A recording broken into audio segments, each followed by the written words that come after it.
மது ஒழிப்பு மாநாடு திருமாவளவன் அவர்கள் நடத்த இருக்கிறார். தேசிய அளவுல மது ஒழிப்பு கொள்கையை கொண்டு வரணும் மோடி அப்படின்னு கேக்குறாரு. திருமாவளவன் எப்பயும் ஸ்டெடியா இருக்கிற அரசியல்வாதி தான். இந்த மது விலக்கு பேச ஆரம்பிச்சாலும் தள்ளாடுறாரு. ஏன் தள்ளாடுறாரு தெரியல. ஒண்ணும் கிடையாது. இன்னைக்கு 5 மாநிலத்துல இருக்கு. இருக்கு. பீகார்ல இருக்கு, ஆமா, குஜராத்ல இருக்கு, மணிப்பூர்ல இருக்கு, நாகாலாந்துல இருக்கு. 5 மாநிலங்கள்ல மது விலக்கு இருக்கு.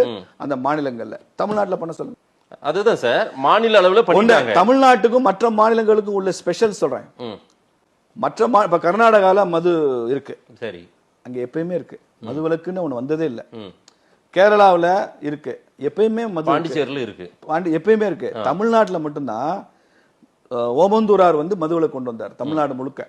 அதுக்கு முன்னால ராஜாஜி 1937லயே சேலம் மாவட்டத்துல மட்டும் மது விலக்கு கொண்டு வந்தார். சரி, இதெல்லாம் அந்த காந்தியர் மூவ்மெண்ட்னுடைய இன்ஃபுளுயன்ஸ். அப்போ வந்து தமிழ்நாட்டுல 8 மாவட்டங்கள் தான். ஒரு மாவட்டத்துல மட்டும் ராஜாஜி மது விலக்கு கொண்டு வந்தாரு. ஏன்னா 8ஐயும் அமல்படுத்தினா அப்ப அரசாங்கம் தாங்காது. ஏன்னா பிரிட்டிஷ் பீரியடு நிர்வாகமே நடத்த முடியாது நம்ம. அதனால ஒரு மாவட்டத்தில் மட்டும் எக்ஸ்பெரிமெண்டலா பைலட் ப்ராஜெக்டா பண்ணார். ஓமந்தூரார் முதலமைச்சரான உடனே தமிழ்நாடு முழுக்க பூரண மது விலக்கு கொண்டு வந்து அவர் தான். சரி, அதுக்கப்புறம் மதுவே இல்லை. 67 அண்ணாதுரை அவர்கள் ஆட்சிக்கு வந்த போது கூட நான் மது விலக்கு கொள்கையில சமரசம் பண்ண மாட்டேன், மது கூடாது அப்படின்னு சொல்லிட்டார். அவரும் ரொம்ப ஸ்ட்ராங்கா இருந்தார். ஐயா வந்தார், நம்ம ஐயா கலைஞர் ஐயா. அவர் தான் முதல்ல ரிலாக்ஸ் பண்ணி மறுபடியும் சாராய கடை திறந்தது அவர் தான். ராஜாஜி போய் கெஞ்சினதுக்கு அப்புறம் திறந்தார். அதுக்கு ஒரு விளக்கம் கொடுத்தாரு. பக்கத்துல கேரளால மது இருக்கு, ஆந்திராவில் மது இருக்கு, கர்நாடகாவில் மது இருக்கு அப்படி சொல்லிட்டு, கொழுந்து விட்டு எரியும் ஒரு கற்பூர வலயத்திற்குள் கொளுத்தப்படாத கற்பூரமாக தமிழ்நாடு விளங்குகிறது அப்படின்னாரு. சுத்தி கொழுந்து விட்டு எரிதான், நடுவில் ஒரு கற்பூரமா தமிழ்நாடு இருக்கான். இது எத்தனை நாளுக்கு வச்சிருக்க முடியும்? அதனால் நாங்கள் மது விலக்கை ரத்து செய்யவில்லை, ஒத்தி வைக்கிறோம்னாரு. புரியுதா உங்களுக்கு? இந்த மாதிரிலாம் தமிழ் பேசி தமிழ் வளர்த்தாருன்றீங்களா?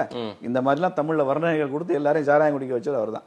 காமராஜர் படிக்க வச்சாரு, கருணாநிதி குடிக்க வச்சாரு. டைரக்டிவ் பிரின்சிபல் இருக்குன்றீங்க தானே?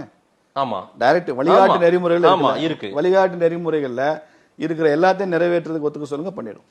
வழிகாட்டு நெறிமுறைகள்ல காமன் சிவில் கோடு வரணும்னு அண்ணல் அம்பேத்கர் எழுதி வச்சிருக்காரு. திருமாவளவன் ஒத்துக்கிறாருன்னு கேளுங்க.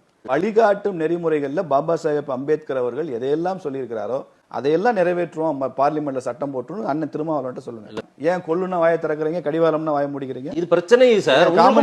காமன் சிவில் கோடு பிரச்சனை தான், பசுவதை தடைச்சிட்டும் பிரச்சனை தான், எல்லாமே பிரச்சனை. எல்லாத்தையும் பேசுவாங்க. எல்லாம் பேசி கருத்தொற்றுமை ஏற்படுகிற வரையில் குறைஞ்சபட்சம் தமிழ்நாட்டில் மது விலக்கு வேணும்னு அறிவிக்க சொல்லுங்க. பீகார்ல மது விலக்கு அறிவிச்சார்ல நிதிஷ்குமார். சரி, பக்கத்துல ஊபியில இருக்கு, பெங்கால்ல இருக்கு, பக்கத்துல நேபாள்ல இருக்கு, மத்திய பிரதேசல மது இருக்கு. அவர் அப்படி யோசிக்கலையா? அவர் என் மாநிலத்துக்கு மது விலக்கு வேணும்னா துணிச்சல அறிவிக்கிறார்ல. ஒரு குஜராத், பீகார் போன்ற இடங்கள்ல கள்ளச்சாராயம் எல்லாம் இன்னைக்கும் இருக்கு. மது விலக்கு என்ன அர்த்தம்? அந்த நாட்டுல அந்த மாநிலத்தில் உள்ள மக்கள்